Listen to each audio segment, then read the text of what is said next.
Hello learners, welcome to my channel IGNOU TEE solution. मैं हूं विप्लव ओझा और मैं लेकर आया हूं IGNOU term end exam June 2022 के लिए कुछ प्रोबेबल क्वेश्चंस एंड उनके आंसर्स। प्रोग्राम है bachelor's degree in library and information science और कोर्स है BLI 221 यानी लाइब्रेरी इंफॉर्मेशन एंड सोसाइटी। इस वीडियो पे सेक्शन 1 के तहत 12 ऐसे टाइप क्वेश्चंस और उसके आंसर डिस्कस किए जाएंगे। नेक्स्ट वीडियो पे सेक्शन 2 यानी शॉर्ट नोट्स वाली पार्ट डिस्कस किए जाएंगे।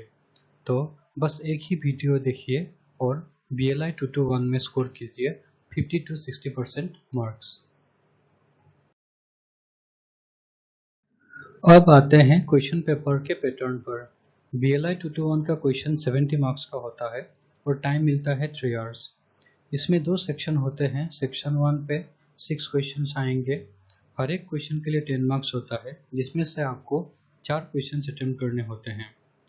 इसके अलावा सेक्शन 2 पे 8 शॉर्ट नोट्स होते हैं और हर एक शॉर्ट नोट्स के लिए 5 मार्क्स होता है, जिसमें से आपको 6 शॉर्ट नोट अटेम्प्ट करने होते हैं। 10 मार्क्स के क्वेश्चन का वर्ड लिमिट है 500 और शॉर्ट नोट का वर्ड लिमिट है 250 वर्ड। अब आते हैं क्वेश्चन पेपर के सिलेक्शन पे। इग्नू के लास्ट 10 सेशन के टर्म एंड एग्जाम के क्वेश्चंस और लाइब्रेरी साइंस के फील्ड के एक्सपर्ट से डिस्कस करके ये 12 प्रोबेबल क्वेश्चन और उसके आंसर्स प्रिपेयर किए गए हैं। आंसर्स के लिए इग्नू के BLI से और बहुत सारे अन्य प्रोग्राम के सेल्फ लर्निंग मटेरियल से मदद लिया गया है। इसके अलावा लाइब्रेरी साइंस के फील्ड के नेशनल और इंटरनेशनल जर्नल में पब्लिश्ड बहुत सारे आर्टिकल्स और वेबसाइट से भी मदद लिया गया है। प्रिपरेशन टिप्स के लिए मैं यही कहूँगा कि आप लोग वीडियो को अच्छी तरह से देखिए, सुनिए। जो लोग नॉन वर्किंग प्रोफेशनल हैं और दूसरे कॉम्पिटिटिव एग्जाम के लिए प्रिपेयर कर रहे हैं, वो लोग लिख लिख के प्रैक्टिस करें। और जो लोग वर्किंग प्रोफेशनल हैं, आप लोग कहीं भी कभी भी वीडियो को ऑन करके उसके ऑडियो क्लिपिंग को सुनते रहिए। इसी तरह आप लोग अच्छी तरह से समय होते ही एग्जाम के लिए प्रिपेयर कर पाएंगे। तो all the very best for upcoming IGNOU TEE June 2022। तो स्टार्ट करते हैं सेक्शन 1 के फर्स्ट क्वेश्चन से। फर्स्ट क्वेश्चन है, explain the role and activities of NIST for providing scientific and technical information to users.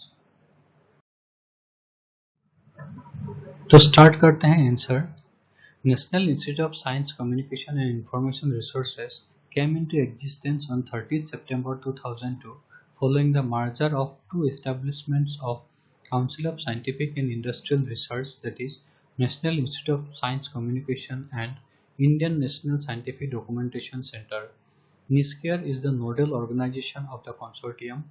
As nodal agency of the consortium, it performs the following roles and responsibilities: to collect the link-up fee from CSIR and release payment as per the contract terms and conditions to vendors, to make certification of bills, to receive and keep secret the passwords that are supplied by the publishers to the laboratories as well as NIST, to coordinate training to staff of participating labs for e-journals access, to monitor the analysis of usage data and appropriate reports generation and use the report for strategic planning, to undertake various studies related to e-journals for planning, monitoring, etc., to monitor complaints and access problems of the laboratories, and to maintain smooth functioning of the consortium.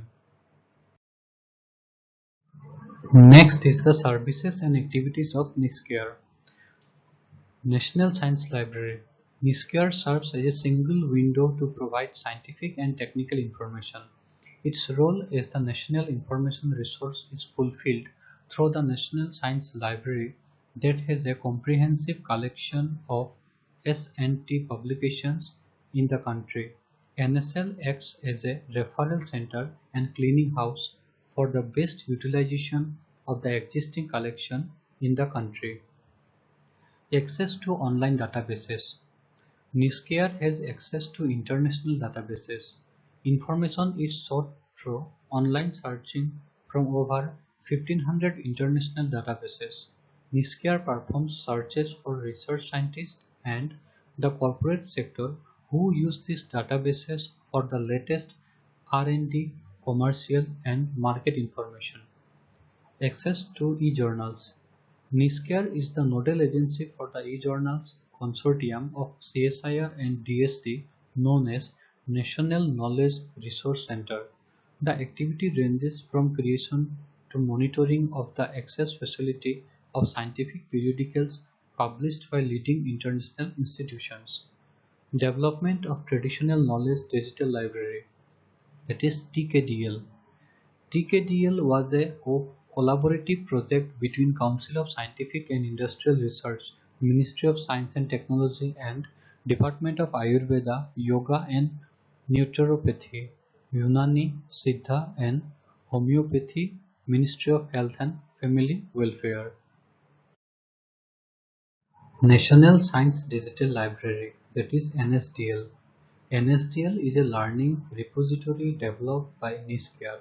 It provides access to course material for undergraduate students in different areas of science and technology.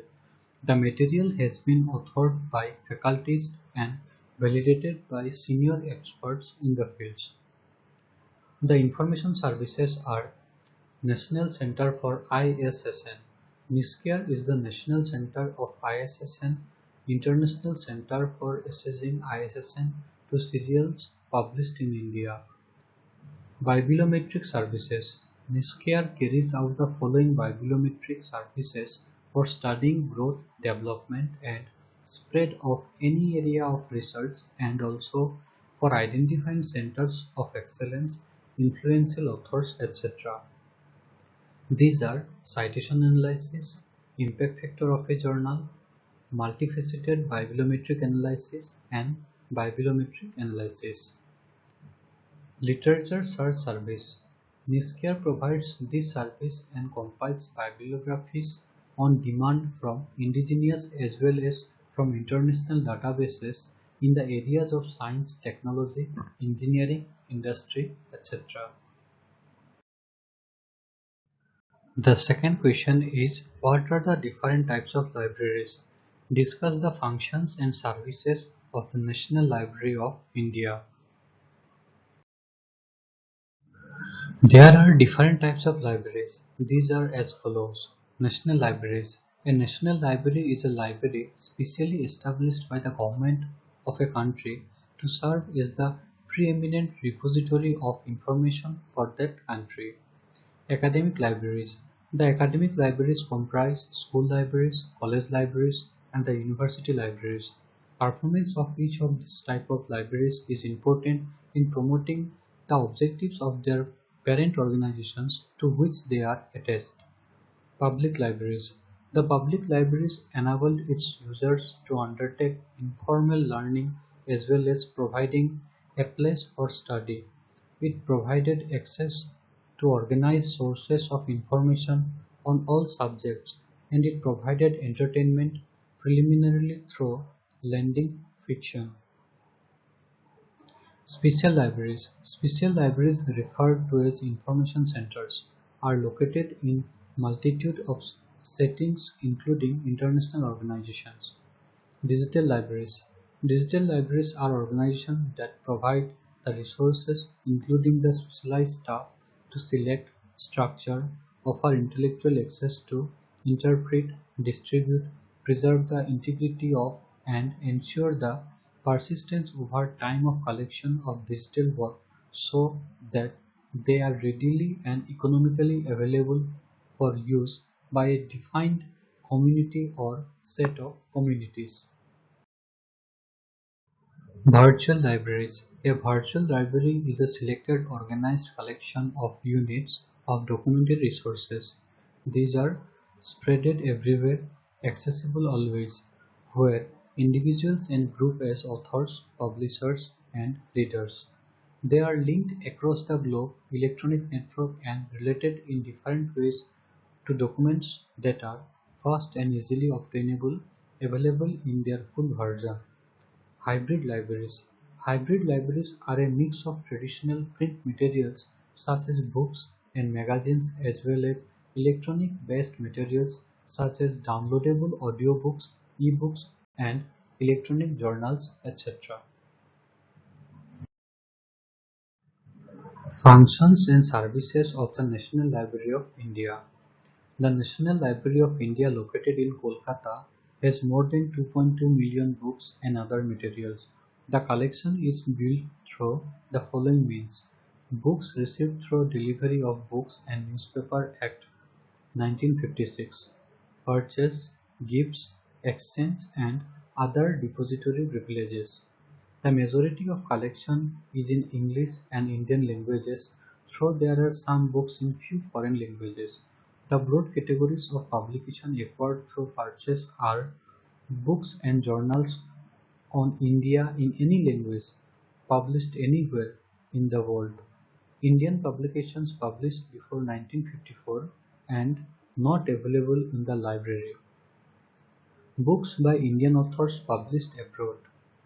Standard reference works, and books on library, documentation and information science, science and technology, education, planning and development, and standard works on history, sociology, and biographies of eminent people, etc. The National Library has exchange relations with 170 institutions in 56 countries all over the world.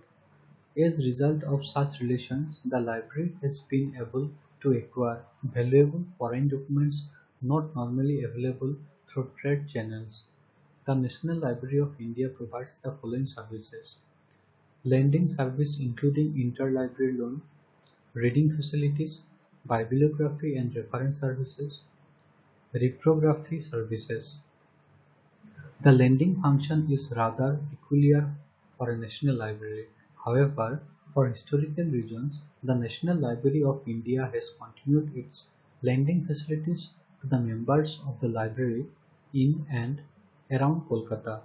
Interlibrary loan facilities are offered to members and institutions with the cooperation of other libraries both at national and international levels. This service obtains loan of books from Russian State Library, Moscow, British Library, London, and libraries in Australia, Hungary, Denmark, Sweden, and a few other countries. Next question is: what are special libraries? Explain their functions and the special nature of the services they offer to the clientele.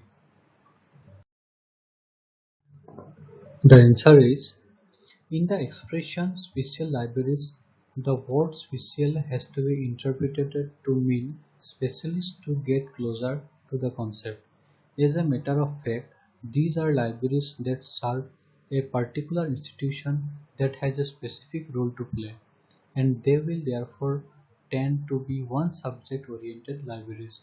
For example, they could serve a hospital or an industrial organization or a scientific institution, etc.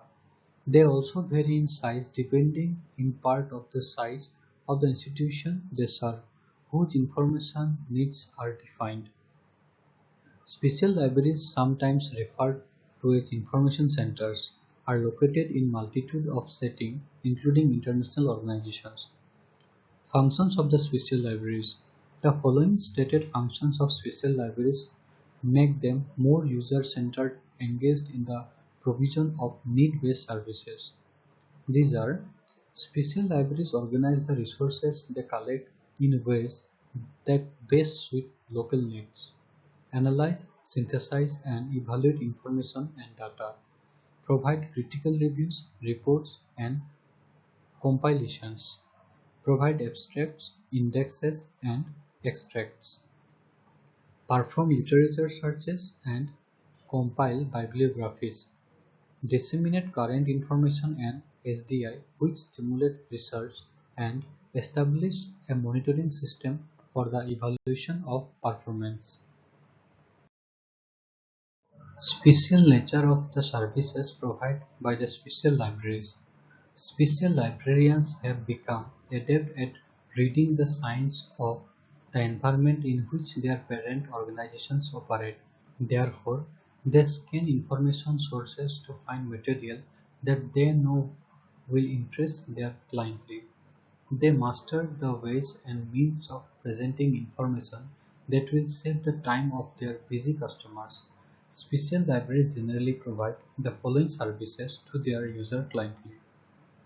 These are reference service, awareness service such as current awareness and routine, newsletter and other bulletin services, personalized and customized information services such as SDI, specialized services like consolidation and repackaging of information, and analysis, synthesis and evaluation of information and data, and preparation of critical reports as and when required.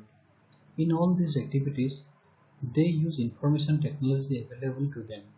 For their purpose, the staff needs to be specially trained in modern information technology, particularly in practical usage aspects. Only then the staff will be in a position to deliver the type of services expected of them.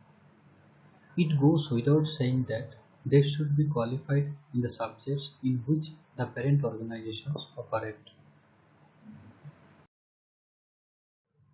Next question is, what is meant by right to information? How does the Right to Information Act 2008 protect it?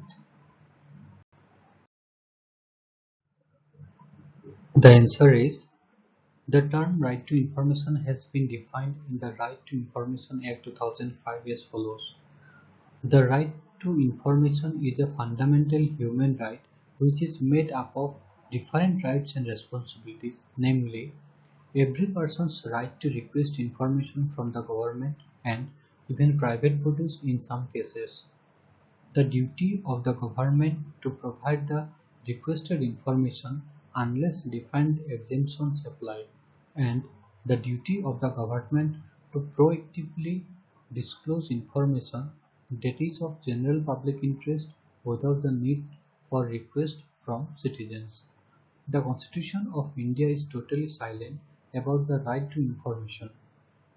However, the Honorable Supreme Court of India has long recognized RTI as a fundamental right essential for democratic functioning of the country as well as an integral part of the right to freedom of speech and expression guaranteed by the Constitution and a necessary part of the right to life. The right to access information lies in the fact that government information belongs to the people. It is owned neither by the public body who hold it nor by the government who has generated it. It is a fact that information is generated with public money by public servants and is held by the public body for the people. This shows that a citizen has the right to access to information relating to government's policies, decisions, actions, as well as decision-making processes. A citizen has even the right to access to information held by private bodies or individuals in certain cases. The Chapter 6 of the Right to Information Act 2008 protects a number of items such as protection of action taken in good faith, overriding effect of the Act, bar of jurisdiction of courts, non-applicability of the Act in the case of certain organizations such as security and intelligence organizations, monitoring and reporting of the implementation of the provisions of the Act by the Central Information Commission or the State Information Commission, role of the appropriate government in the preparation of educational programs and performing of related activities to make public aware of the provision of the Act. Power of the appropriate government to make rules. Power of the competent authority to make rules. Laying of rules before each House of Parliament. Power of the central government to remove difficulties in giving effect to the provisions of the Act, etc. Next question is, explain the role of Raja Ram Mohan Roy Library Foundation in promotion of public libraries in India. The answer is, Raja Ram Mohan Roy Library Foundation, that is RRRLF, was established in May 1972 by the Department of Culture, Government of India to spread library services all over the country in cooperation with state governments, union territory administrations, and organizations working in the field. It is a central autonomous organization established and financed by the Ministry of Culture, Government of India. It is the nodal agency of the Government of India to support public library services and systems and promote public library movement in the country. The supreme policy-making body of RRRLF is called the Foundation. It consists of members nominated by the Government of India from amongst eminent educationalists, librarians, administrators, and senior officials.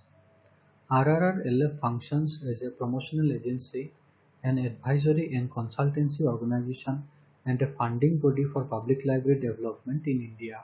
Some of its significant objectives are to promote library movement in the country, enunciate a national library policy, and to help build up a national library system, provide financial and technical assistance to libraries, provide financial assistance to organizations, regional or national, engaged in the promotion of library development,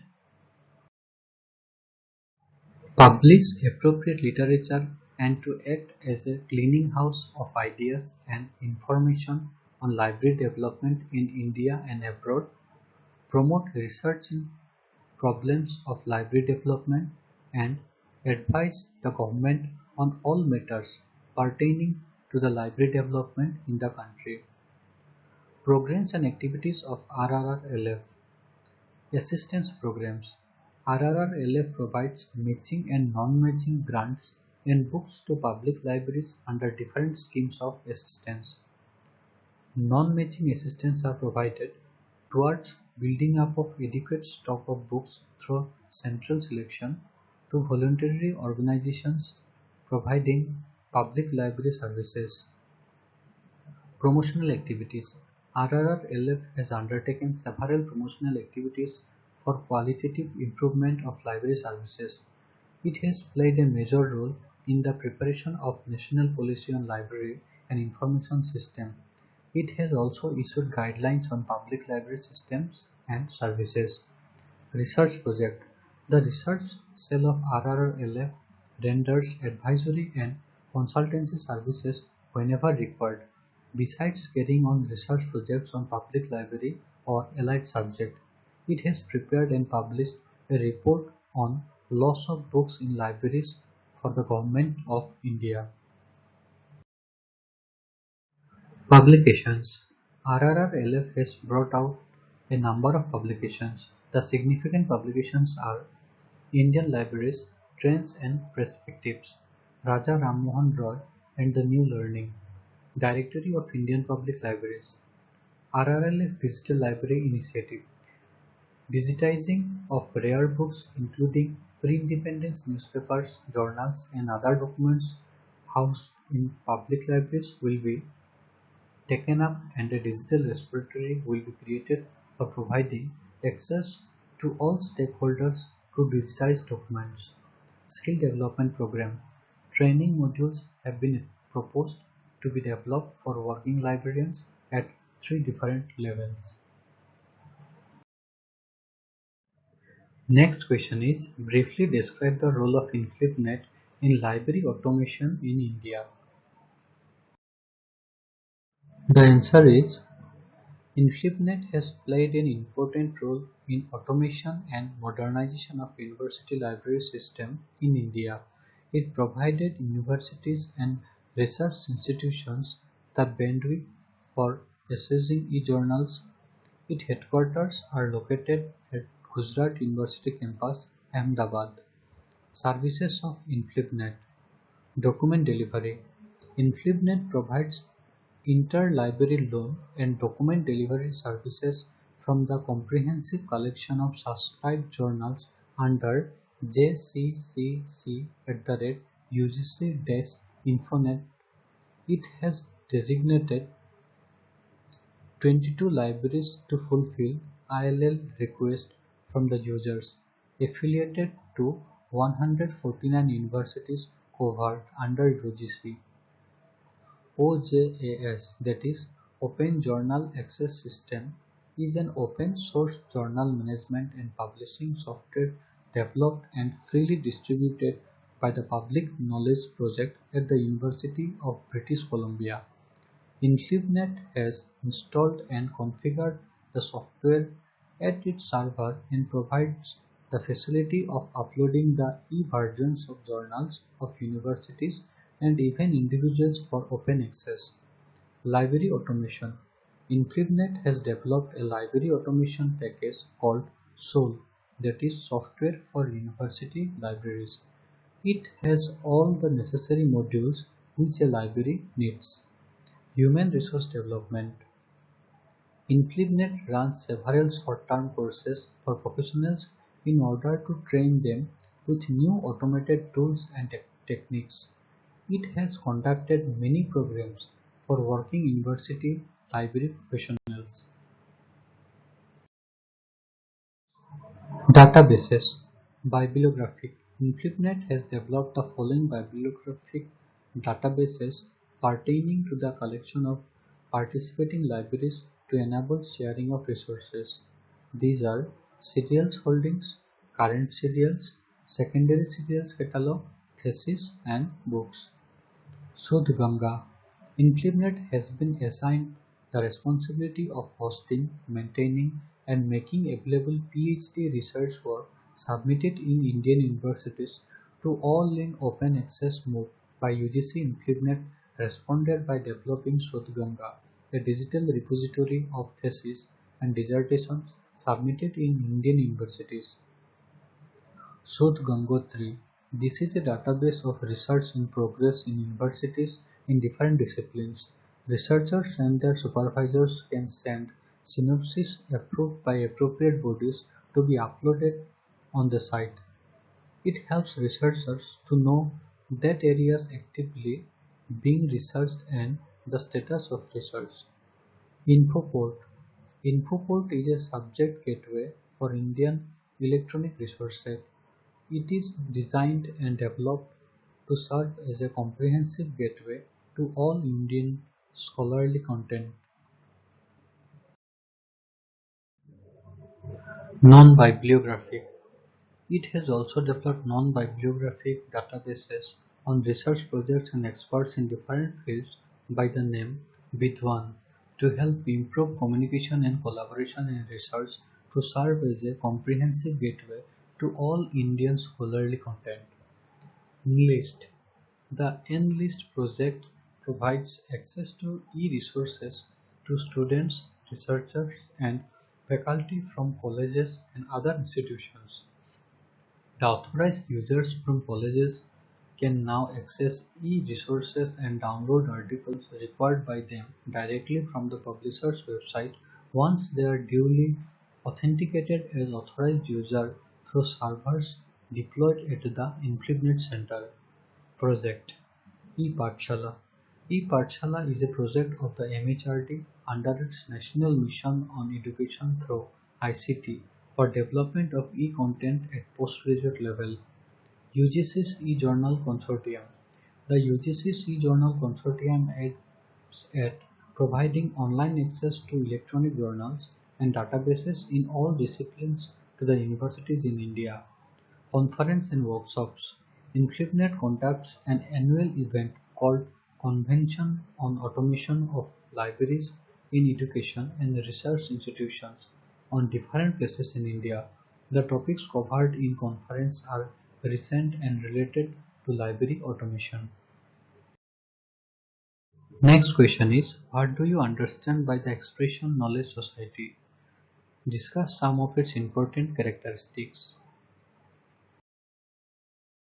The answer is the transformation of existing societal structures by knowledge is a core resource for economic growth, employment, and as a factor of production constitutes the criteria for designating advanced modern society as a knowledge society.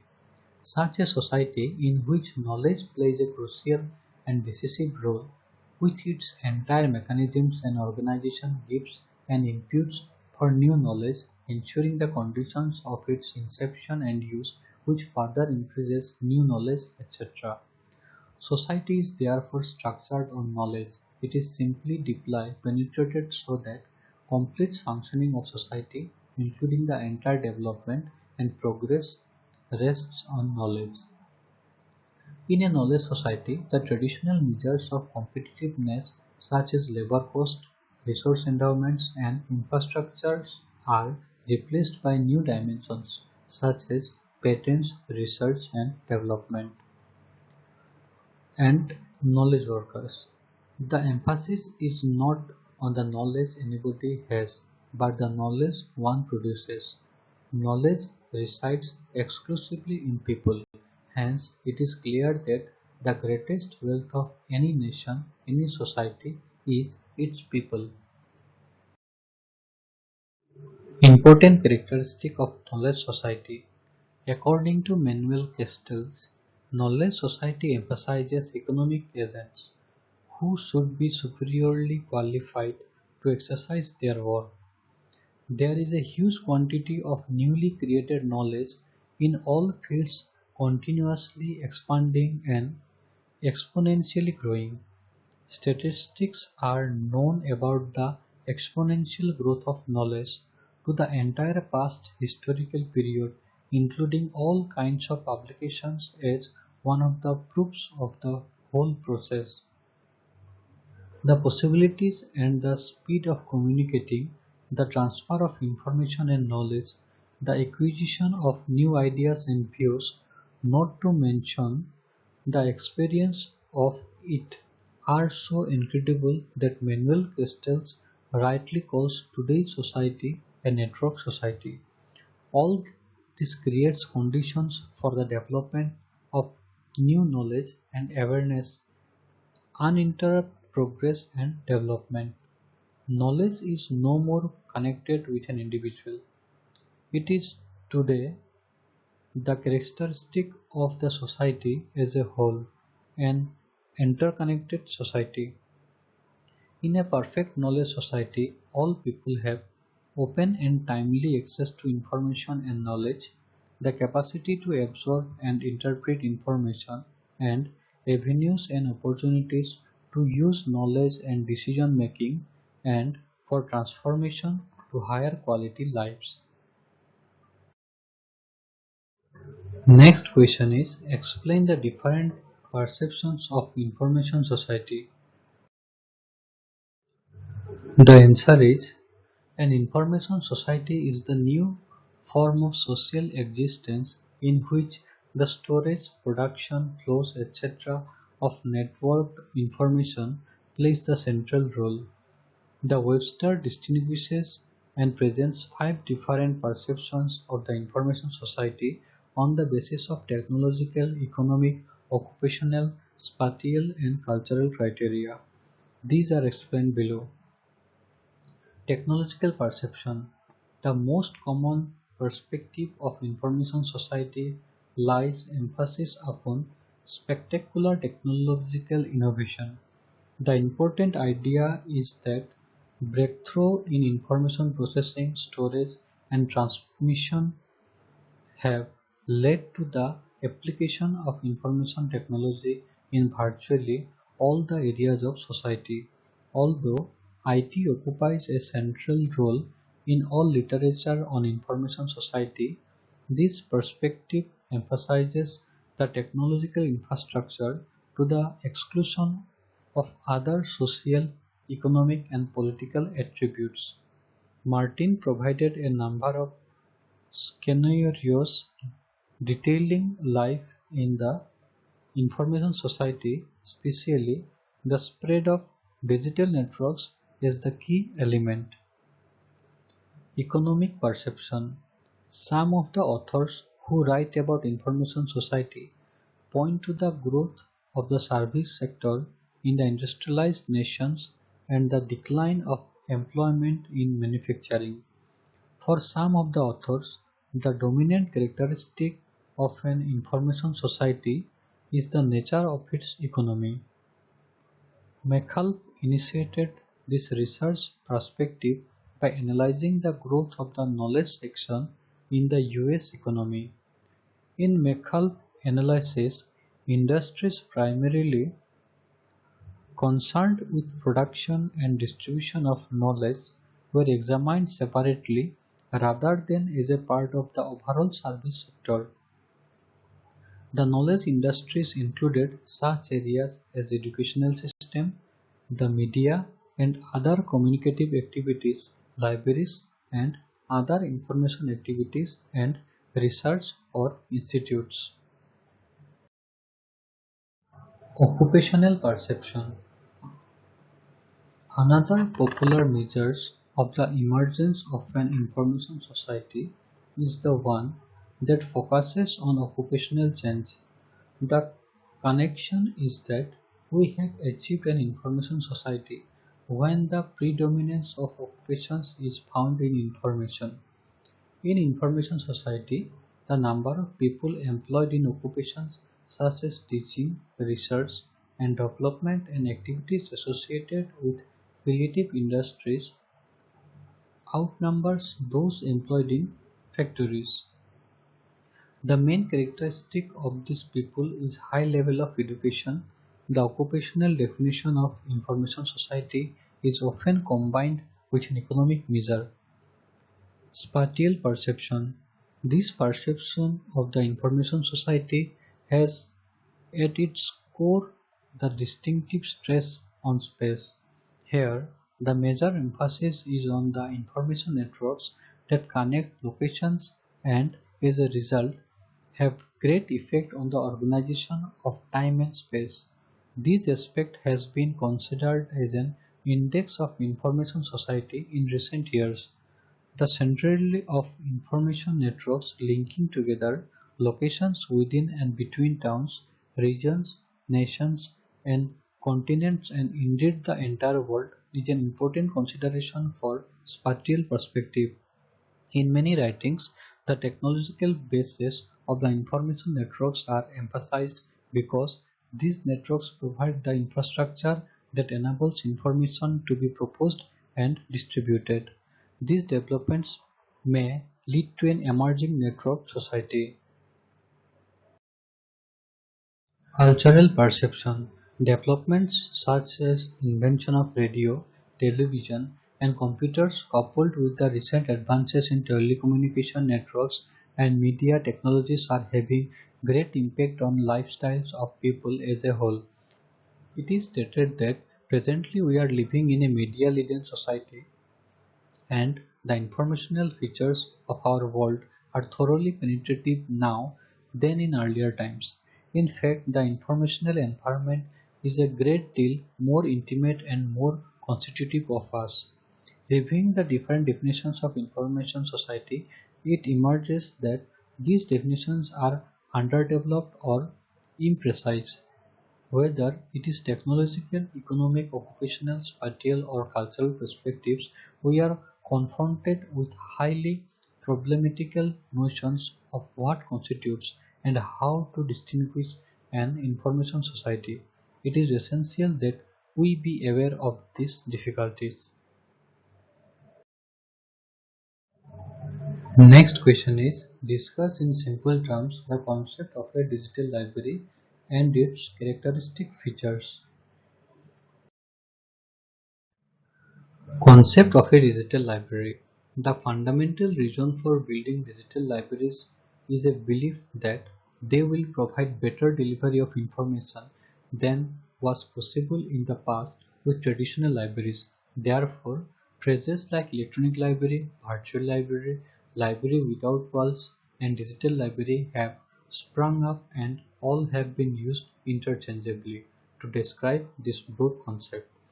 The phrase digital library arising out of three factors.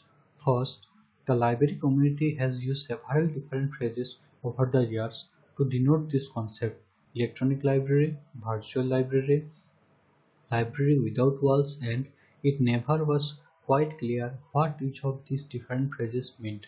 Digital library is simply the most widely accepted term and now is used exclusively at conferences, online, and in the literature. The second factor adding to the confusion is that digital libraries are at the focal point of many areas of research, and what constitutes a digital library differs depending upon the research community that is describing it.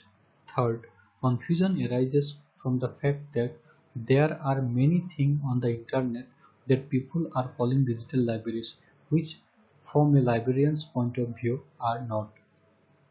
The most scientific definition arising from the community of library practice is the one set of forth by the Digital Library Federation. Digital libraries are organizations that provide the resources including the specialized staff to select, structure, offer intellectual access to, interpret, distribute, preserve the integrity of, and ensure the persistence over time of collections of digital works so that they are readily and economically available for use by the defined community or set of communities. Characteristic features of a digital library. Digital libraries are the digital face of traditional libraries that include both digital collection and traditional fixed media collections. So, they encompass both electronic and paper materials. Digital libraries will also include digital materials that exist outside the physical and administrative bounds of any one digital library. They include the processes and services that are the backbone and nervous system of libraries. However, such traditional processes through forming the basis of digital library work will have to be revised and extended to accommodate the differences between new digital media and traditional fixed media. Digital libraries provide a coherent view of all the information contained within a library, no matter its form or format. They will serve particular communities or constituencies as traditional libraries do now, though those communities may be widely dispersed throughout the network. Digital libraries will require both the skills of librarians as well as those of computer scientists to be viable. The next question is, enumerate the 5 laws of library science. Discuss the implications of the second law. The answer is, one of the most significant contributions of Dr. S. R. Ranganathan to the field of library and information science has been enunciation of his 5 laws.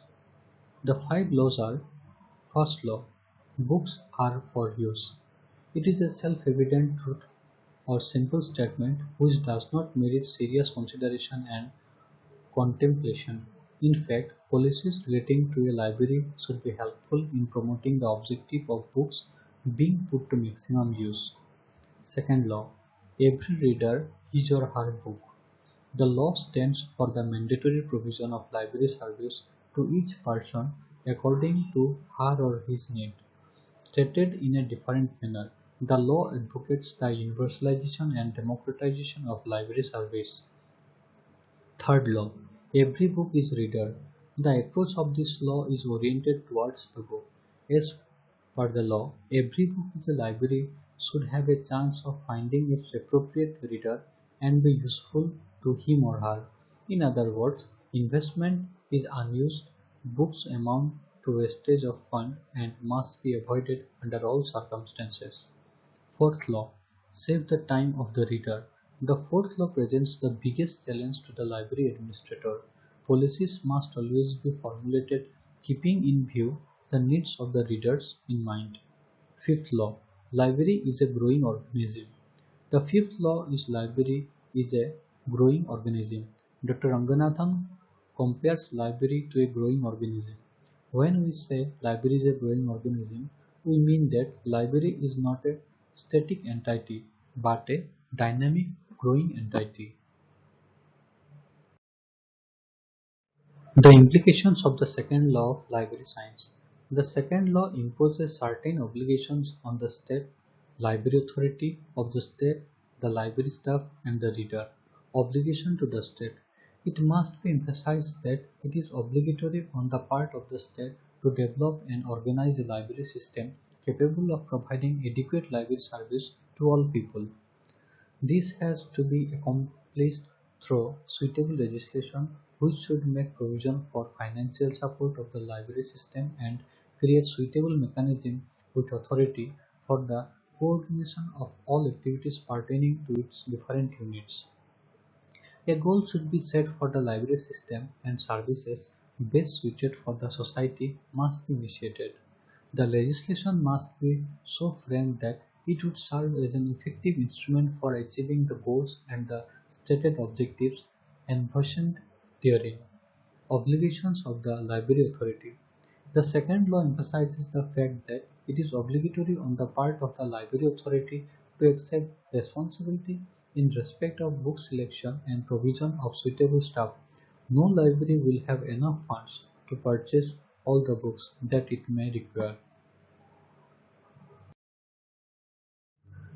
This is the reason why libraries have to take resource to book selection process. In other words, the available finances have to be judiciously used to purchase most relevant and wanted books. The necessities the libraries to ascertain the requirement of their clientele and formulate proper book acquisition policy. The reader. The reader also has certain responsibilities cast on her or him by the second law. It particularly wants the reader adhere to the rule of the library in respect of loan and use of books. If the reader retains the book beyond the period of loan, she or he is depriving other readers who may want to use the book. There are some readers who misplace books with a view to monopolize or tear off pages from books or even steal them. This undoubtedly leads to the gross violation of the second law. The reader should be made conscious of such violations and their consciousness by the library staff through short programs of user education. The next question is explain the role and activities of American Library Association for promotion and development of library profession and professionals. The American Library Association, that is ALA, has the uniqueness of being the oldest and largest library association in the world. It was founded in 1876 with its headquarters at Chicago. A group of 103 library activities at a meeting held in Philadelphia in the fall of 1876 to coincide with the nation's centennial celebrations resolved on a motion moved by a Melville Dewey, the father of librarianship, to form the American Library Association. ALA, thus born, has been a success story by dedicated efforts to eminent librarians who steered the association in its formative periods. The ALA grew the strength steadily and became, even in the early part of this century, the national voice for library interests. Today, with a solid foundation, wide-based expanding programs and activities, and social impact, ALA plays a dynamic role to foster American library interest with great success. ALA is an organization of librarians and libraries having the following objectives: increase awareness and support for libraries by increasing their visibility in a positive context and by communicating why libraries are both unique and valuable. Update the image of libraries, librarians, and all library staff for the 21st century, sustaining and strengthening their relevance. Bring renewed energy to the promotion of libraries and librarians, and bring library message to a more diverse audience. It also has the following internal objectives. These are: develop a campaign that represents and is useful to all type of libraries, create turnkey tools, resources, and materials that could be utilized by all types of libraries, provide an opportunity to share public relations, marketing, advocacy, best practice within the library community, tie together ALA promotions into one unified brand, reinforcing key messages. quickly respond to emerging issues such as library funding cuts, develop more cross-collaboration across the association to ensure that new campaign projects and initiatives are inclusive and effective, work more closely with ALA chapter and affiliates to help them achieve their public awareness objectives, promote the contribution of all library staff including both librarians and support staffs, seek increased foundation and sponsor funding to expand campaign activities, conduct public opinion research to refine and expand campaign messages on an ongoing basis, and increase coordination with other public relations and marketing efforts such as read posters, National Library Week, library card sign-up month, etc. The activities of ALA are explained below. ALA holds annual conference each June, which is attended by more than 25,000 librarians, educators, writers, publishers, and friends of libraries, trustees, and special guests. The conference includes more than 2,000 meetings, discussion groups, programs on various topics affecting libraries and librarians, as well as tours and special events. Topics include libraries and technology, censorship and literacy. A number of pre- and post-conference seminars, workshops, etc. also takes place at the time of conference. The ALA also holds an annual business meeting known as the ALA Midwinter Meeting, generally held in January. Now we moving forward to our last question, that is, enumerate the types of information institutions. Describe the role of information institutions in knowledge-based economy. The answer is the primary objective of all the information institutions happens to be collection, processing, organization and dissemination of information to individuals, groups and organizations as and when they require it. The most important type of these institutions are libraries, documentation centers, information analysis centers, etc. Different types of information institutions are as follows. Libraries. Libraries are important resources both for individuals and for communities of people who are interested in the preservation of knowledge. Documentation Center. One of the basic functions associated with any documentation center is that it brings to the notice of specialist users current and recent literature of value to them. Information Analysis Center. An Information Analysis Center is a formally structured organizational unit specially established for the purpose of acquiring, selecting, storing, retrieving, evaluating, analyzing, and synthesizing the body of information. Data centers. According to UNESCO, a data center constitutes an organization handling quantitative numerical material data. Referral centers and cleaning houses.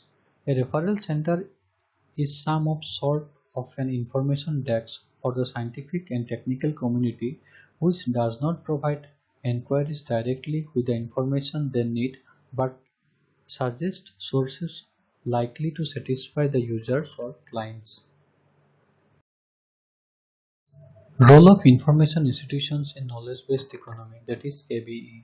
The term KBE was first coined by the Organization of Economic Cooperation and Development as defined as economies which are directly based on the production, distribution and use of knowledge and information. The role of information institutions in knowledge-based economy is based on some performance indicators which might prove helpful as parameters. These are organizational restructuring. These include reorienting and structures according to markets, products and processes, becoming flatter and more flexible, relying more on informal communication and creating flexible work groups. Second is expansion in roles and functions. IT specialists, trainees or educators, negotiators, filters, navigators, knowledge managers. Third is new initiatives in products and services, development and or involvement in the intranet, customization and development of databases, design of websites, web pages and interfaces, introduction of push technology-based services, and creating and launching of knowledge products. Next is strategic alliances and networking, enhancing international communication, strengthening networking, building new partnerships, and expanding external relations. Next is effective user liaison mechanisms, redefining user groups, user consultation and defining information needs, refocusing newsletters, and initiating briefing and online delivery of hot news. The last is creative use of outsourcing of operations, procurement of information materials, processing operations and services, automated delivery of documents and portals.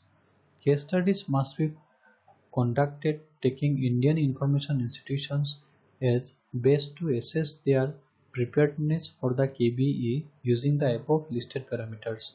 The new facts that such studies reveal will form the premise for revamping these organizations and making them relevant to the new era.